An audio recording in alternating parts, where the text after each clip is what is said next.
भाग्यशाली हैं सभी श्रोता भाई बहन। एलईडी चालू करवाओ। एलईडी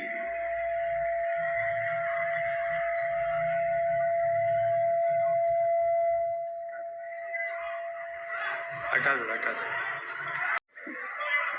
शिव महापुराण की कथा को श्रवण करने के लिए विराजमान है, जहाँ पर ठंड का पारा 4 पर है और पूरी रात आप लोग ऐसे ही इस स्टेडियम में क्रिकेट के रात भर से विराजमान हैं और शिव महापुराण का इंतजार कर रहे हैं।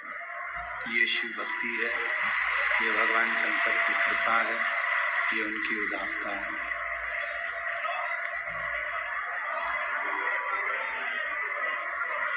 दुनिया के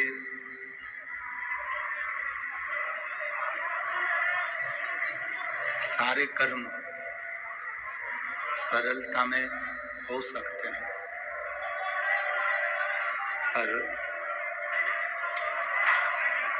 भगवान शिव की पवित्र शिव महापुराण की कथा, ये पर्दा खोल दो ना।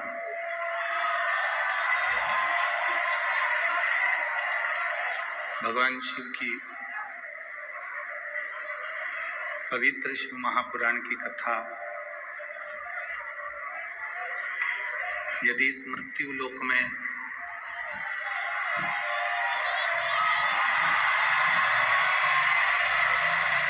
आपको और हमको श्रवण करने का सौभाग्य मिले,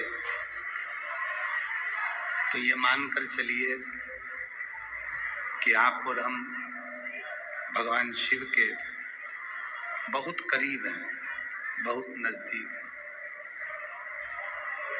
और तेरी कृपा बिना ना हिले एक भी अणु, लेते हैं श्वास तेरी कृपा से तनु तनु। हे गंगाधार मुक्ति द्वार ओंकार, भोले ओंकार, आयो शरण तियारी शंभु तार तार तू। बखान क्या राखों के ढेर, चपटी भभूत में खजाना हुए। हे गंगाधार मुक्ति द्वार ओंकार, भोले ओंकार, आयो शरण तिया शंभु तार तार तो। भगवान शिव की कथा कहती है, ये आपके भीतर का भरोसा और विश्वास है जो इस कपकपाती हुई ठंड में भटिंडा की इस पवित्र भूमि पर, पंजाब की इस पवित्र भूमि पर आप पूरी रात से इस शिव महापुराण कथा का इंतजार कर रहे हैं और अब श्रवण कर रहे हैं। यह अविरल भक्ति है आपकी। कथा के आयोजक बांके बिहारी सेवा समिति भटिंडा पंजाब, कथा के मुख्य यजमान श्री अमरजीत जी मेहता पंजाब क्रिकेट एसोसिएशन समाज सेवी भटिंडा पंजाब से, जिन्होंने इस पवित्र कथा को भटिंडा शहरवासियों को ही नहीं, संपूर्ण पंजाब को, संपूर्ण हरियाणा को, संपूर्ण राजस्थान को, संपूर्ण जम्मू कश्मीर को, उत्तराखंड को ये पवित्र कथा देकर अपनी जिंदगी को सार्थक किया है। एक बार जोरदार ताली बजाकर यजमान परिवार के लिए साधुवाद, धन्यवाद। जिन्होंने इस पवित्र कथा का लाभ आप और हमको दिया। शरीर है, मानव का देह, मनुष्य का शरीर, मानव का शरीर, ये बड़ी मुश्किल से मिलता, और जितना मुश्किल से मानव का शरीर मिलता है, उतनी ही मुश्किल से भगवान का भजन हो पाता है। आप इसको सरल ना समझें कि आप शिव महापुराण की कथा में जाकर बैठे हैं तो ये बहुत सरल है। ना ना ना, जो पूरी रात से इंतजार कर रहे हैं ऐसी ठंड में, इतनी कपकपाती हुई 4 डिग्री 5 डिग्री टेम्परेचर में, जरा विचार करिएगा, क्या शिव पुराण सुनना सरल बात है? शरीर मानव का मिलना जितना कठिन है, मानव का शरीर मिलना जितना कठिन, उससे ज्यादा कठिन है भगवान शंकर की अविरल भक्ति को प्राप्त करना, भगवान शिव की अविरल भक्ति को पाना। शरीर मिल भी गया, मान लो शरीर तो एक किसी को भी मिल जाता है। कई लोग ऐसे हैं जो पलंग पर पड़े हुए हैं, कई लोग ऐसे हैं जिनकी बुद्धि काम नहीं कर रही, कई लोग ऐसे हैं जिनका हाथ पैर थर थर कांप रहा है, कई लोग ऐसे हैं जिनका शरीर काम नहीं कर रहा है, व्हील चेयर पर है, कोई वॉकर से चल रहा है, कोई छड़ी पकड़ कर चल रहा है, किसी का शरीर काम कर रहा है, किसी का नहीं कर रहा। शरीर मिलना ये बहुत अच्छा, शरीर मिल जाना, अच्छे स्वरूप में आ जाना, हाथ अच्छे हैं, पांव अच्छे हैं, नेत्र अच्छे हैं, किडनी लीवर सब अच्छा है, फेफड़े सब अच्छे हैं, नासिका अच्छी है, श्रवण अच्छा है, नयन अच्छे हैं, भगवान ने अपना शरीर अच्छा बनाकर भेजा, तो भगवान को धन्यवाद देना कि तूने अच्छा दिया। अच्छा शरीर मिल जाए ये बहुत कठिन विषय है, बहुत कठिन विषय। आपको जो ये शरीर मिला है ना, और हमको और आपको, जो सबको, संसार के लोगों को ये शरीर मिला है, भगवान की बड़ी कृपा से मिला। अब भगवान की इतनी कृपा हुई कि आपको और हमको ये शरीर मिल गया, और कई लोग ऐसे हैं शरीर तो मिला पर मालूम पड़े व्हील चेयर पर रहना पड़ रहा, शरीर तो मिला मालूम पड़े पलंग पर पड़े रहना पड़ रहा, शरीर तो मिला मालूम पड़े कि ये हाथ पैर कोई काम ही नहीं कर रहा है। शरीर तो मिल गया, शरीर तो प्राप्त हो गया, पर ये शरीर काम ही ना करे तो फिर शरीर परमात्मा ने दिया तो फिर ये अच्छा थोड़ी ना लगेगा। और कृपा की ना होती जो आदत तुम्हारी, कृपा की ना होती जो आदत तुम्हारी, तो सुनी ही रहती अदालत तुम्हारी, गरीबों के दिल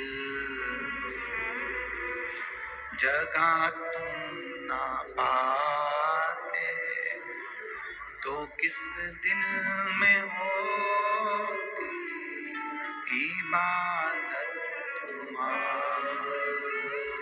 अगर भगवान कृपा ना करता, दया ना करता, उसकी करुणा ना होती, उसकी दया ना होती,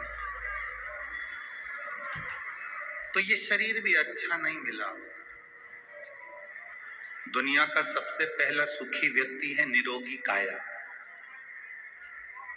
दूसरे नंबर पर है घर में माया,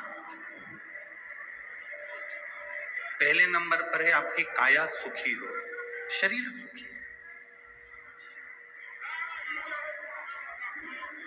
और इतनी कड़कड़ाती हुई ठंड में आप बैठकर कथा सुन रहे हो पंजाब बठिंडा की भूमि पर, मतलब ये पक्का है कि शंकर भगवान ने पूरा कैलाश का आनंद आपको ये बठिंडा की कथा में दिया और आप स्वस्थ हो।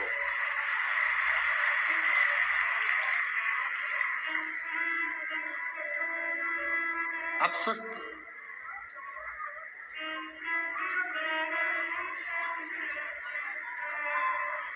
गुरु नानक देव जी ने एक शब्द कहा है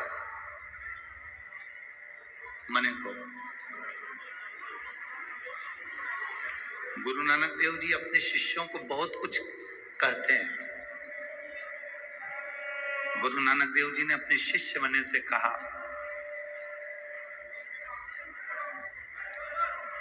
दुकान चलाते चलाते, परिवार चलाते चलाते, नौकरी करते करते, परिवार को संभालते संभालते, मने जिस दिन ये कदम, गुरु नानक देव जी कहते हैं, जिस दिन ये कदम गुरु के द्वार तक चले जाएं, घर का काम करते करते, परिवार चलाते चलाते, व्यापार करते करते, व्यवसाय करते करते, नौकरी धंधा पानी करते करते, जिस दिन ये कदम गुरु के द्वार तक चले जाएं, जिस दिन ये कदम परमात्मा के द्वार तक चले जाएं, जिस दिन ये कदम उस परमात्मा रब के दरवाजे तक चले जाएं, तो समझ लेना कि तुमने चारों तीर्थ पूर्ण कर लिए हैं, तुमने अपने तीर्थ पूरे कर लिए। गुरु नानक देव जी कहते हैं, कर्म करते करते, काम करते करते, हमारा ये शरीर अगर किसी सच्चे गुरु की शरण में जा रहा है, भगवान के दरवाजे तक जा रहा है, मंदिर देवालय शिवालय तक जा रहा है, तो समझ लेना कि आप अच्छे कर्म कर लिए, आपने चार धाम की यात्रा कर ली, अच्छे कर्म आपने कर लिए, ये चित्त आपके।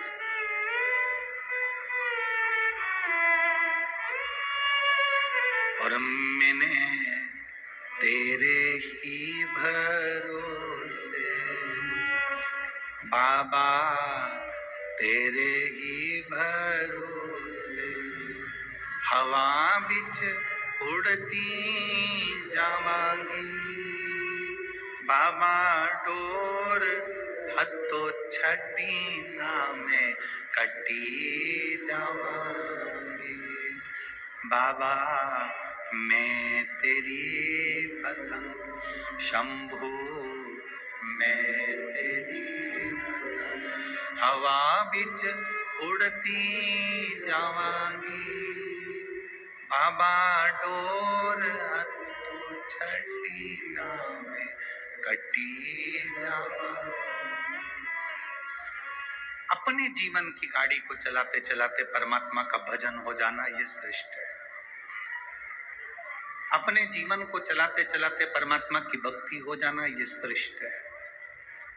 हम एक बार पहले कथा में कहे हैं, शायद भटिंडा के मेरी जीजियों ने, मेरे जीजाओं ने, मेरी बेटियों ने, मेरे भाइयों ने सुना होगा, जितने लोग यहाँ कथा सुनने बैठे हैं इनने भी सुना होगा। हमने पहले कथा में कहा, जब तक तुम्हारी नौकरी चले, जब तक तुम्हारी दुकान अच्छी चले, पत्नी के जेवर बनवा दो। बोला था कि नहीं बोला था? जम के तो बोलो, बोला है ना? तुम्हारी दुकान अच्छी चल रही हो, तुम्हारी नौकरी अच्छी चल रही हो, तो पत्नी के जेवर बनाओ। व्यापार अच्छा चल रहा हो, नौकरी अच्छी चल रही हो, तो फिर प्लाट ले लो। नौकरी अच्छी चल रही हो, दुकान अच्छी चल रही हो, व्यापार अच्छा चल रहा हो, तो फिर मकान बना लो। अगर तुम्हारी दुकान अच्छी चले, तुम्हारी नौकरी अच्छी चले, तो उस चलती हुई नौकरी में, उस चलते हुए व्यापार में तुम अपने प्लाट ले लो, मकान बना लो, पत्नी के जेवर बना लो, जो काम करना है चलती हुई नौकरी में कर लो। रिटायरमेंट के बाद नहीं कर पाओगे।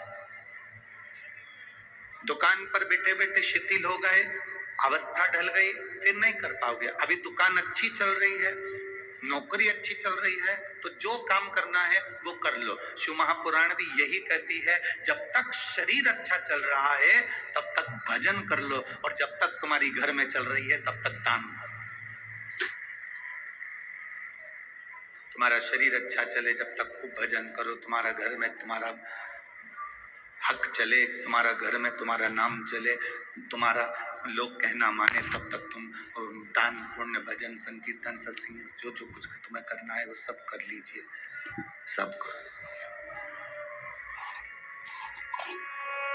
रिटायरमेंट होने के बाद फिर आप में फिर आप प्लाट नहीं ले पाओगे।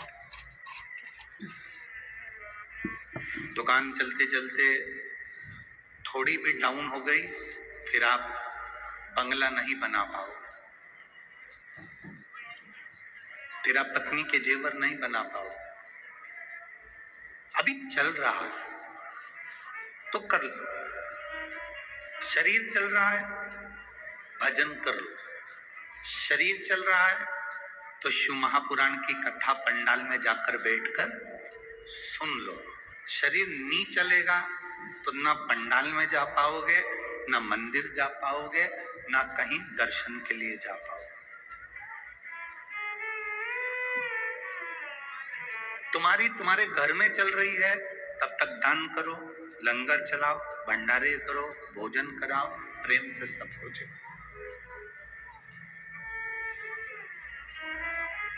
जिस दिन तुम्हारे घर में चलना बंद हो जाएगी फिर कोई तुमको नहीं पूछेगा। फिर तुम कहो भी कि 5 रुपए वहां पर दे दो तो लोग देंगे नहीं।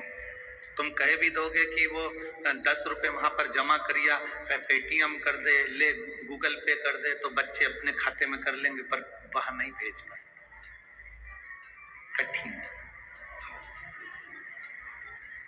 चलते चलते करो, चलते चलते। प्रथम सुख है निरोगी काया, ये शरीर का प्रथम सुख है, पहला सुख है। अगर ये शरीर, ये काया अगर ठीक है तो आप अपनी जिंदगी का सारा कार्य कर सकते हो, सब कुछ। काया ठीक नहीं है, कुछ नहीं कर पाओ। एक पत्र है,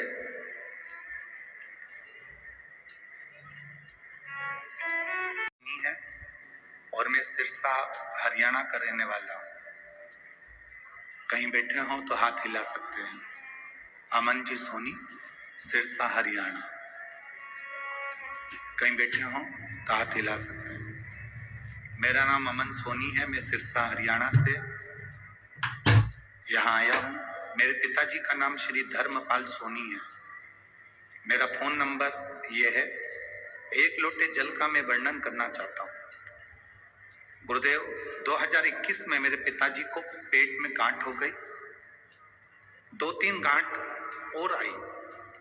पहले 2014 में एक बीमारी हो गई थी जिसमें नसें इनकी चोक होने लगी थी, जिसकी दवाइयां चल रही थी, जिसको प्रेक्रिजम ऐसी बीमारी कहते हैं जिसमें शरीर की नसें धीरे धीरे सिकुड़ना चालू हो जाती हैं। वो बीमारी इनको हो गई थी। कहीं बैठे हो तो हाथ हिला सकते हैं। पीछे हाथ हिलाओ एक बार। हाँ ठीक है। अच्छा, इधर पिताजी उधर बैठे हैं, ठीक है। आप उनके सुपुत्र हैं। अच्छा, पिताजी से भी निवेदन है वो भी हाथ हिलाएं, आप भी हाथ हिला दीजिए। शंभु श्री शिवाय नमस्तु। एक बीमारी हो गई थी जिसमें नसें चोक होने लगी थी, शरीर सारी नसें सिकुड़ने लगी थी। फिर धीरे धीरे एक हाथ एक पैर कांपने लगा, काम करना बंद कर दिया। 2021 में उन्हें पेट में दर्द हुआ। तब सोनोग्राफी करने पर पता चला कि उन्हें पेट में हड्डियों के कैंसर हो गया। गुरुदेव, पेट में रहते हुए वो कैंसर पूरे शरीर में फैल गया। अस्पताल में उनको रखा, कोई आराम नहीं आया। तब हमने पंजाब बठिंडा में दिखाने आए। साहब ने कहा कि कीमो करना पड़ेगा। एक कीमो करवाकर हम घर वापस चले गए। कीमो करवाने के बाद भी आराम नहीं हो पाया। तब हमारे नजदीक में कोई ताई रहती हैं, उन्होंने हमसे कहा, वो सियोर वाला महाराज कहता है टीवी पर कि 1 लोटा जल समर्पित करा करो, किसी को भी घर के व्यक्ति को मंदिर भेज दो, जल चढ़ाए, वो जल लेकर आए और इनको दो। बेलपत्री का सेवन करो। गुरुदेव, हम लोग आज के समय की पीढ़ी, हम कैसे विश्वास कर लें कि कैंसर जैसा रोग शिव जी पे जल चढ़ाने से समाप्त हो जाता है। हम लोग आज के जमाने की पीढ़ी, पढ़ी लिखी पीढ़ी, इस बात पर हम भरोसा नहीं करते। पर बगल वाली ताई ने कहा कि एक बार चढ़ाकर देखने में क्या जा रहा है। हम लोगों ने जल चढ़ाना प्रारंभ करा और वो जल लाकर पिताजी को देना प्रारंभ करा। गुरुदेव, बेलपत्र बाबा की चढ़ी हुई लाकर देना पड़ी। 15 दिन तक हमने लगातार यही प्रयोग करा और बाबा की कृपा से हम उनको दूसरी बार जांच कराने के लिए जब लेकर गए तो बाबा की ऐसी कृपा हुई कि उनका कैंसर नेगेटिव अर्थात नील के बराबर आ गया। हम बाबा को धन्यवाद देने के लिए आए हैं। अब उनका जो शरीर कांपता था वो भी अच्छे से काम कर रहा है और बाबा की कृपा से वो स्वस्थ हैं। आज इस पवित्र प्रांगण में प्रणाम करने के लिए आए हैं। उन्होंने एक लाइन बहुत अच्छी लिखी है कि कर दिया माला माल काशी वाले ने, खोल दिया भंडार काशी। अब ठीक है बाबू, एक बार दोनों हाथ हिला दीजिए। श्री शिवाय नमस्तुभ्यम। शिव तत्व की प्राप्ति इसी को कहते हैं। शंभु,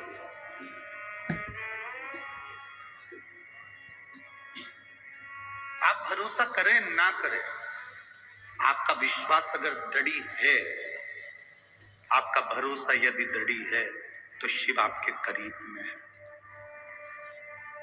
भगवान शंकर आपके नजदीक में है। बस भरोसा खाली नहीं रहता, बाबा उसको इतना रोज भरकर भेज देता है कि तुम्हारी जिंदगी सार्थक हो जाती है। इतना भरकर भेजता है।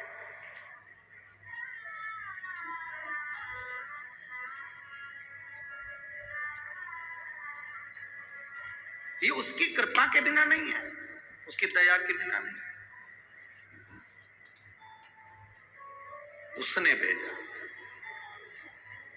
शिव कथा कर रही है, महेंद्रपुरम के राजा ने शिव भक्ति करी, उनकी पत्नी ने भक्ति करी, कभी नहीं मांगा। अब बेटा जन्म लेने वाला है, महेंद्रपुरम के राजा की रानी गर्भ से गर्भित है।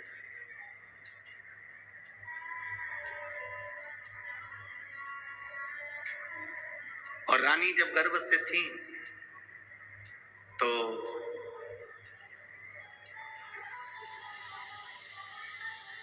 उनकी जो दासी थी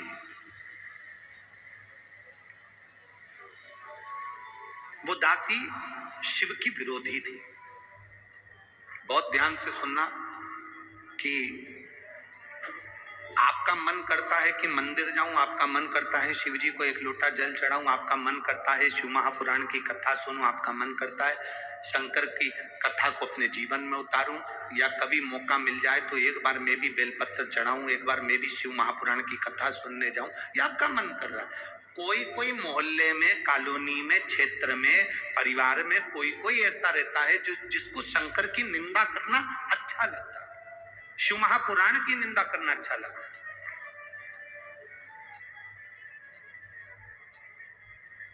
कोई कोई ऐसा रहता है, उसको निंदा प्रिय लगती है, उसको निंदा अच्छी लगती है।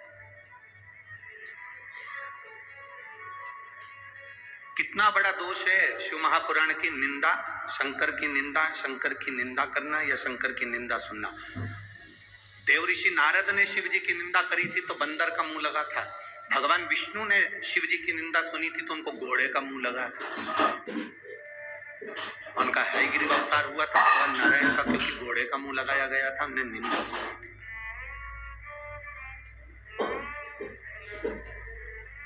देवऋषि नारद ने शिव जी की निंदा कर दी थी। रुद्राक्ष की माला जो भोलेनाथ जी ने पिनाकर भेजी थी उसको उठाकर जमीन पर पटक दिया था, शिव जी ने जो पिनाई। कितना बड़ा दोष है। आप किसी मंदिर में अपनी 4 व्हीलर गाड़ी को लेकर गए, पंडित जी से कहा पंडित जी इसकी पूजन कर दो, पंडित जी ने पूजन करी, भगवान की चढ़ी हुई माला लाकर उस गाड़ी पर चढ़ा दी, गाड़ी दौड़ने लगी, पत्तियां गिरने लगी, जमीन पर वो पत्तियां गिर रही हैं, भगवान की चढ़े हुई माला की फूल पत्ती जमीन पर गिर रही है। उसका दोष पंडित को जितना लगेगा उससे ज्यादा दोष तुमको भी लगेगा, क्योंकि भगवान की चढ़ी हुई माला उसमें गाड़ी पर चढ़ा दी और वो गाड़ी भुड़ भुड़ कर कर जा रही है और उसकी पूरी माला पत्तियां पांव में आ रही है।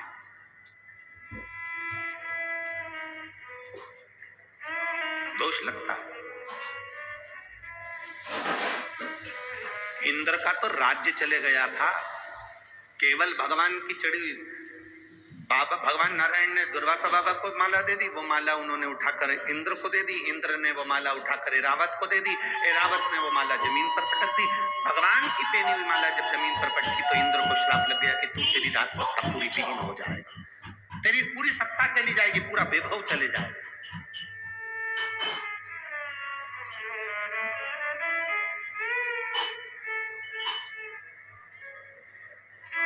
तेरा पूरा वैभव समाप्त हो जाएगा।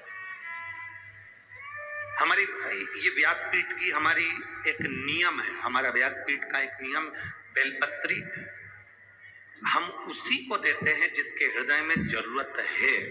जिसको जरूरत नहीं, हम उसको बेलपत्र भी चेहरा देखकर समझ जाते हैं कि इसको जरूरत है कि नहीं। उसको क्या करेंगे, देखो ले गए, पटक दी, फेंक दी, कहीं काम की ना रही। एक बार कभी गीता प्रेस गोरखपुर की शिव महापुराण की कथा पढ़ना और गीता प्रेस गोरखपुर की शिव महापुराण की कथा को पढ़कर देखना। गीता प्रेस की गोरखपुर शिव महापुराण की कथा में लिखा हुआ है कि शंकर भगवान की पोथी पर शिव महापुराण जहां हो रही हो, वहां जो बेलपत्र पोथी पर समर्पित होती है, वो बेलपत्र नहीं रहती, वो दुनिया की सबसे बड़ी औषधि हो जाती है। उसका अध्ययन अगर आप लोग करेंगे, शिव महापुराण को अगर पढ़ेंगे तो आपके अध्ययन में आएगा, आपके स्मरण में आएगा।